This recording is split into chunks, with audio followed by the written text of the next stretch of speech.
How many hours and how many day? How many hours nga ba ang kailangan natin para marating ang aming bukid, mga ka-adventure?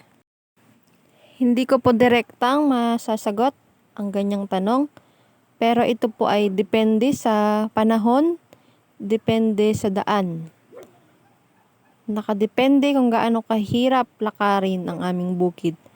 Pwedeng 3 hours, 2 hours, 1 hours, or kalahati.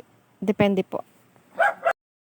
Kapag sobrang ulan o araw-araw umuulan, yun po ang pinakamahirap na panahon na aming pinagdadaanan dito. Yan. Makikita niyo po na napakapango ng ilong, tsaka po yung ilog ay talagang napakalaki. Charis. Yan. At talaga pong sapalaran ang pagdaan ng mga sasakyan. Dahil talaga pong malalayo po ang inuuwian ng mga taga rito sa amin. Ngayon pong oras na ito, nung binidyo ko po ito ay halos mag-aalas 5 na po ng gabi. Kung hindi mo po ilulusot ang iyong sasakyan ay talaga pong napakalayo pa ng iyong lalakarin. At hindi ko po alam kung nailusot talaga nila itong sasakyan na ito dahil hindi ko na po inintay na sila yung makaalis riyan. Ingat na lang po kayo. At ayan, talagang malaking tulong sana kung ito ay meron ng tulay. Yung amin pong service dito ay nakulong na po. Hindi na po makalusot. Kawawa na po talaga, kaya mabuti na lang at kami po kanina ay may nasakyan. Ang aking lang pong tanong, ilan pa po kayang mga kalsada sa buong Pilipinas ang ganito ang sitwasyon? Inumpisahan, binadgetan, tapos hanggang ngayon ay ganito po ang itsura.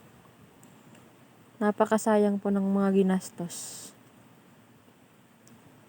Kawawa ang mamamayan kapag hindi natatapos ang mga proyekto na kanilang sinimulan. Ingat na lang po sa mga katulad namin na nakikipagsapalaran sa bukid na puro putikan.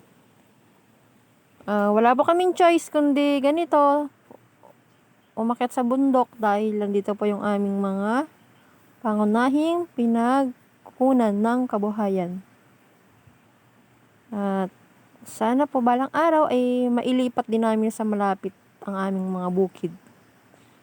Hindi po namin kasalanan kung kami po ay naipatapon sa pinakamalayong lugar. Ganun pa man, masaya pa rin sa bukid dahil kami ay sanay naman sa ganitong mga putikan. Masakit lang, sana ang mga proyekto ay natatapos. Salamat!